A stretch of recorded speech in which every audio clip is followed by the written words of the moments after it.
Prime Minister Benjamin Netanyahu says he's ready for a partial deal with Hamas to return some hostages. Netanyahu said that after the end of the intense phase in the Gaza Strip, Israel would redeploy some forces to the north, primarily for defence purposes. אבל אחרי סיום השלב העצים, תהיה לנו אפשרות להעתיק חלק מהכוח צפונה. ואנחנו נעשה את זה. קודם כל למטרות הגנה, ושנית, כדי להחזיר גם את התושבים שלנו הביתה. אם נוכל, נעשה את זה בדרך מדינית, אם לא, נעשה את זה בדרך אחרת. אבל אנחנו נחזיר את כולם הביתה, את כל תושבי הצפון וגם תושבי הדרום. כלומר, זה בטווח של חודש. סיום השלב העצים? כן, עד חודש. בקרוב מאוד. Israeli officials have described Rafah as the last Hamas stronghold in the Gaza Strip. In early May, troops entered the southern city on the besieged territory's border with Egypt, despite global alarm over the fate of Palestinian civilians sheltering there. Netanyahu's interview to Channel 14 network is his first with Israeli media since the war began with Hamas's October 7th attack. Netanyahu's interview was aired while his defence minister arrived in Washington for talks on the Gaza war and surging cross-border tensions with Lebanon's Hezbollah movement.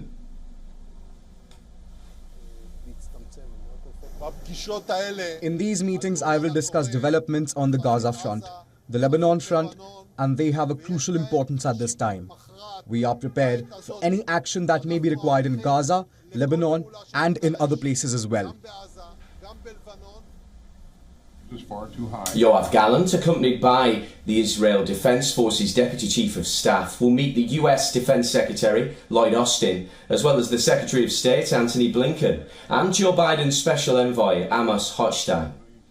Gallant's visit comes as Netanyahu repeated his claim that the Biden administration is presiding over a dramatic drop in arms shipments to Israel in recent months, a charge that has angered US officials who have described it as perplexing. Meanwhile, Lebanon's Hezbollah-affiliated Minister of Public Works and Transport has dismissed allegations that the Iran-backed group is using Beirut Airport to store Iranian arms. He called the allegations ridiculous.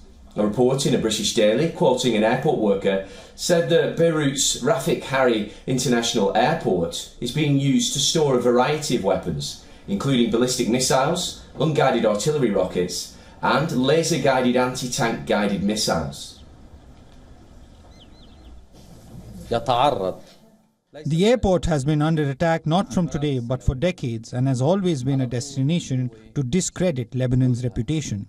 I am holding this press conference to clarify that everything that has been written in the Telegraph is false and to say that there are no weapons entering or leaving Beirut Airport.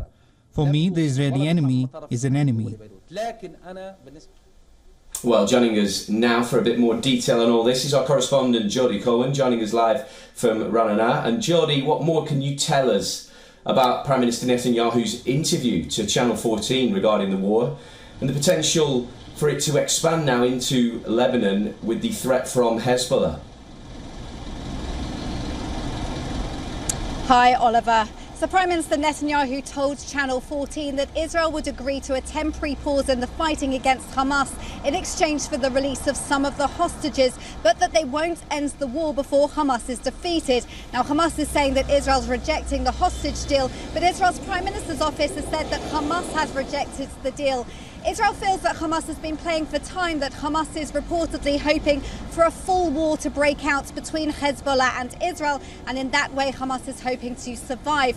Now, some of the hostage families have slammed Netanyahu's comments, saying that he's abandoning the hostages, but the Prime Minister's office has said that Israel won't leave Gaza until the 120 hostages are brought home. But the intense fighting in Gaza is expected to be over soon.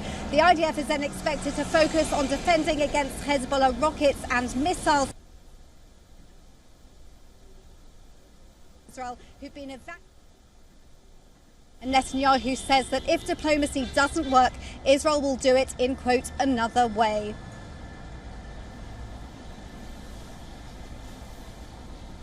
Jody, Hezbollah's rockets have set fire to much of northern Israel in the past few weeks. With Israel engaged, of course, in this war with Hamas, can it really take on another opposition on another front?